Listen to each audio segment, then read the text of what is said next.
लासो ट्याक्सीले आज चाहिँ हामी दिदी कहाँ जाँदैछौँ। दिदी छ फेरि यो दिदी कहाँ चाहिँ होइन अर्कै दिदी छ।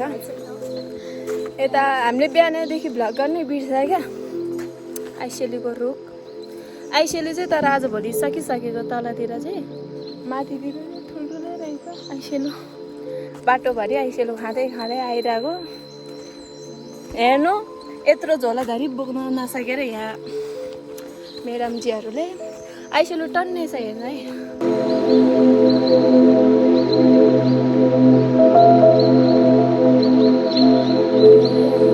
दिदीको घर जान चाहिँ फेरि 1 घन्टा जति लाग्छ क्या। त्यति टाढा नि होइन ठिक्ककै। यता छ एउटा दिदी अनि म। बाटो चाहिँ यस्तो छ हेर्नु। रोड छ त्यही नै हामीलाई लिनले कोही राजकुमारी पाइताले हिँड्दैछौँ। अब उहिले घोडा लिएर आउँदै अरे हामीले त बाइक धरी लिन नि आएन। हामीले त बाइक धरी के भएको हामी त्यति नराम्रो नि छ बाटोको हालत। अब कहाँदेखि जानु होला। अहिले ककानी पुगेर म देखाउने छु ककानी कस्तो छ भनेर तपाईँहरूलाई चाहिँ यो हो। एकदम राम्रो। यो झोलाधरि पुग्न नसकेर हेर्नु काफी बहिनी भएको के काम त साथीहरू। हाम्रोतिर चाहिँ यस्तरी हेर्नु लस्कारे यो सबै ऊ परसम्म किबी छ यसरी यसरी। तर देख्दैन रहेछ त्यति राम्रो। भित्र पस्नु त मन थियो। यो किन लगाइदिएको?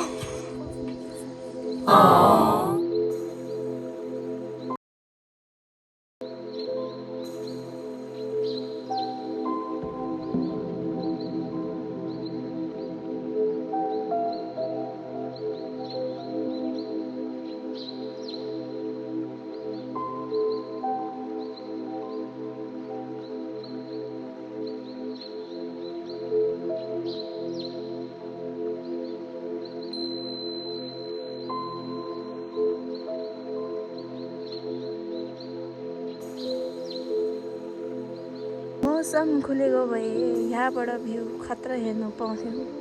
के गर्नु मौसम हेर्नु।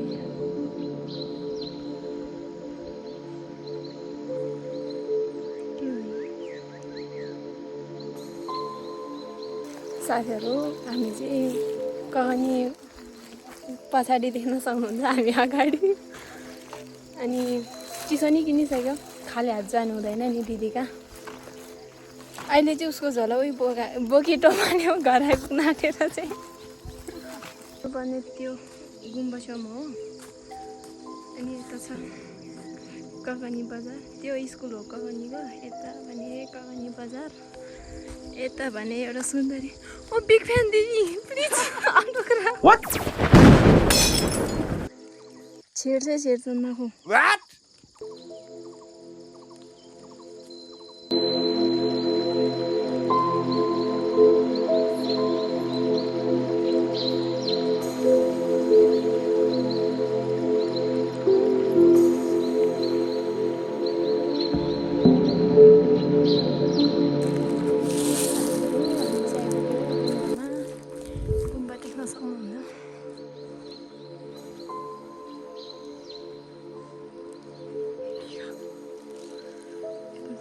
यो चाहिँ दिदीकै घर हो।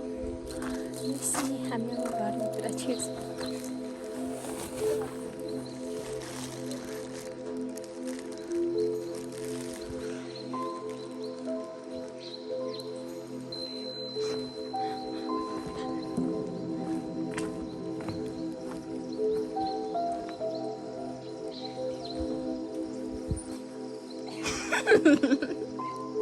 साथीहरू हामीले अघि आइपुगेको मैले देखाइरहेको थियो।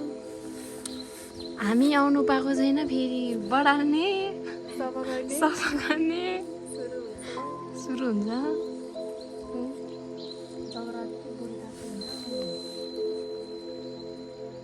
कति राम्रो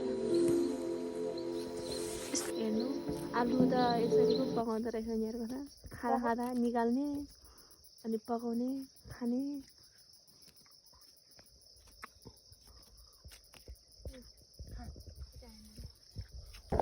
अघिको ठाउँमा आलु प्राप्त भएन।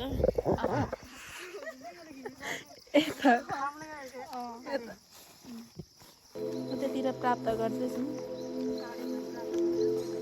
तपाईँहरूलाई म मगु मगु भनेको के हो भनेर देखाउनु गइरहेको छु।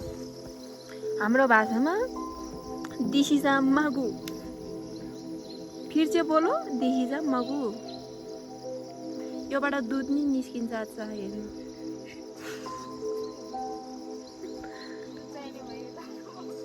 यही गुम्बा, यता दिदीको घर, यता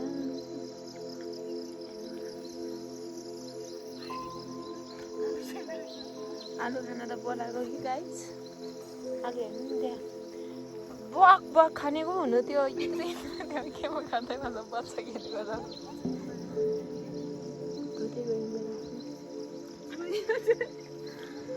आलु यति प्राप्त भयो। अब घरतिर जाँदैछौँ।